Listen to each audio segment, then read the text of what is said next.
What's up, guys? It's Michael coming to you before the AJ football game tonight. Want to drop the Devo y'all's way. I had a lawyer friend of mine several years ago share with me that he did not believe that God cared who won or lost ball games.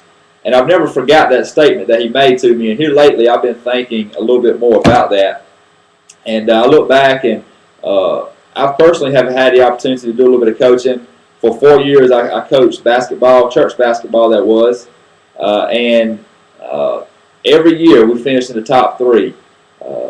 2 out of the 4, we won the championship. And I've coached soccer. Don't know a whole lot about soccer. The coach quit at the beginning of the season. They asked me to step in and fill in, so I did so. Don't even really remember what the record ended up being that year. And then I had the opportunity to coach Post 31 American Legion, the junior baseball program. Really some of the most competitive baseball in this area that I'm aware of. And the first year that I coached, the program went to its first playoff appearance. And then the second year we came back, and that year we ended up finishing third in the state. And still to this day, I believe it's the highest finish in the history of the program. And to be honest with you, we really weren't even that talented. But I do believe it's because we tried to honor God and do things the right way that He blessed our efforts. In fact, I got a newspaper clipping right here that a reporter took. And if you notice in the top right column, it says, "Faith, team, and discipline crucial to the win." And I told the reporter when he come over to get some comments from me, I said, "Look, I want you to make sure that you get this in there, because I wanted to make sure that he knew the emphasis that we placed on faith that year and believing that God was going to help us do the right thing and be successful on the field." Man, so we ended up going down to Lake City. They put us up in a hotel room for a couple of days, and it was sweet. Got to play baseball. You can't beat that. But I want to ask the question here this evening: does God care if I win or lose? You know, the Bible says that God knows the number of hairs on my head, and that not a bird falls to the ground without Him knowing about it. In other words, God is intimately acquainted with everything that goes on in this world and in our lives. Let me ask you guys this question. Have you ever thought or wondered, where did God come from? Now just stay with me. Have you ever wondered where God came from? Now, when I was growing up as a kid, I used to wonder that all the time. Where did God come from? Now, I can look out and I can see the trees, and I can see the sky, and I can say, well, that came from God. But where did God come from? Well, when we think about that question, at the end of the day, it's a real simple answer. God has always been here. Everything else came from Him. He has the ability, because He's all-powerful, to create something out of nothing. And the reason I share that is because He's the same God that created the galaxies and everything that we can see when we look up to the heavens. He's all-powerful. And even though He's all-powerful, He has the ability to be all places at all times, in which I believe includes the 50-yard line whenever the captains of a football team walk out for the coin toss. But here's the deal. That still doesn't answer our question. Does God care whether you win or whether you lose? Here we go. Here's what we do know to be true. God cares how we live and conduct ourselves. Micah 6:8 reads like this: "He has shown you, O mortal, what is good. And what does the Lord require of you? To act justly, to love mercy, and to walk humbly with your God." In other words, God says that He cares how we live, and that we are to carry ourselves in a way that we do justly, we do what is right. He says that we love mercy and we walk humbly. That word humble, it means not to be arrogant, not to be puffed up. That kind of is a big challenge for athletes these days. Then Philippians 1:27 reads, "Whatever happens, conduct yourselves in a manner worthy of the gospel of Christ. Do everything," in other words, do everything, "to represent Jesus Christ." The Bible teaches us this also, that whatever you put into something, you're going to get out of it. The book of Galatians in chapter 6, it tells us for us not to grow weary in well-doing. for that we will reap that which we sow. In other places in the Gospels, Jesus, he said it like this. He said, give and it shall be given unto you, pressed down, shaken together, and running over. See, there are principles, there are laws, there are God's laws, that if you operate by them, whatever you put into it, you're going to get out of it. And I believe that whenever you're a child of God operating on those principles, God's favor is present to bless you, and in football words, help the ball bounce your way. Your discipline, your work ethic, and your godly living help put yourself in a position to be blessed, which carries over into the win column. Now, some of you out there, I may be making you nervous with my theology thus far, but just hang with me because I'm going somewhere. When we ask ourselves the question, does God care whether we win or whether we lose?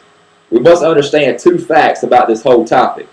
One is that we live in an unfair world, and sometimes bad things happen to good people. And those teams that strive to do the right thing, they lose. Psalm 73:3, for I envied the arrogant when I saw the prosperity of the wicked. They have no struggles, their bodies are healthy and strong. This goes to show us, guys, sometimes those teams that cheat, that play dirty, sometimes they win. But you know what? I believe if you work God's ways long enough, that eventually God's ways will begin to work for you. Hey, and sometimes you just get beat. But success doesn't come overnight. We can see this in the lives of many accomplished athletes. You know, just because a team gets down on their knees and say the Lord's Prayer before a game, or say it after the game, and all the people in the stands, they see it and they say, wow, man, look at that. That's good. It gives us the warm fuzzies. That doesn't always carry over into the win category necessarily. But I believe that in God's playbook, if we do things His way and operate on His principles, that they will reap dividends. I think for examples like Tony Dungy, I'm going to read you some stuff about Tony Dungy here in just a second, and it's pretty impressive. And it goes to show that success doesn't always come overnight, but that if we work God's ways, we work God's principles, and we apply them to our lives, and we seek to honor Him with our lives, they oftentimes carry over to the football field, and I personally believe they can impact the win and the loss columns. Tony Dungy, coming out of college, he was undrafted in 1976. He had a short time in the NFL as a player, and then in 1981 through 1983, he was a defensive back coach for the Pittsburgh Steelers. And then in 84 to 88, he took over as the defensive coordinator.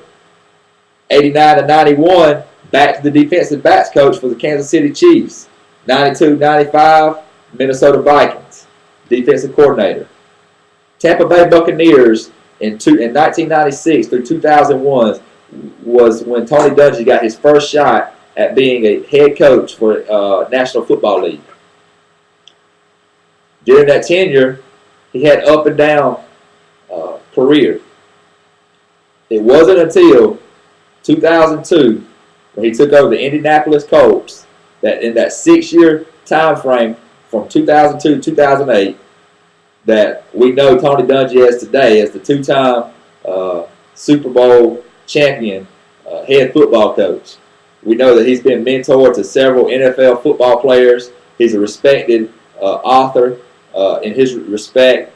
But he goes to show, he's an example that if you stick with it, if you do things the right way, God's favor and God's blessing will follow you. And success doesn't always happen overnight. Real quickly, I want to close with another example, and that's the life of Kurt Warner.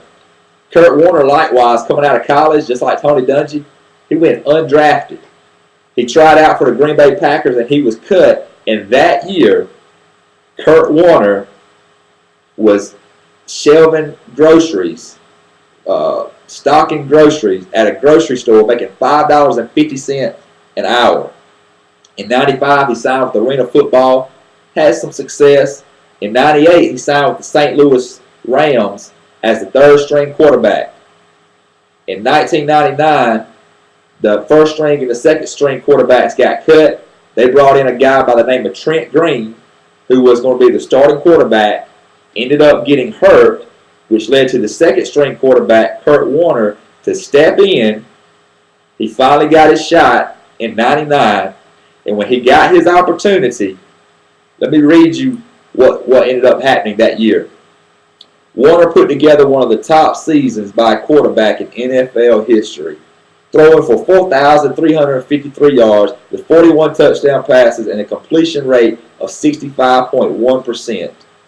The offensive coordinator for the Rams, Mike Martz, he nicknamed that team, that offense, as the greatest show on turf because it was the first team to register a string of 3 consecutive 500-point seasons in an NFL record, which set an NFL record.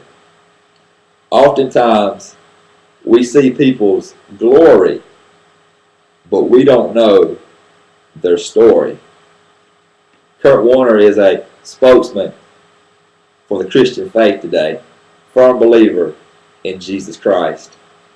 I believe because the Tony Dungy's and the Kurt Warners, they chose to operate on God's principles, that God carried it over to the wins and the losses and give them success in their career field. I want to encourage you today.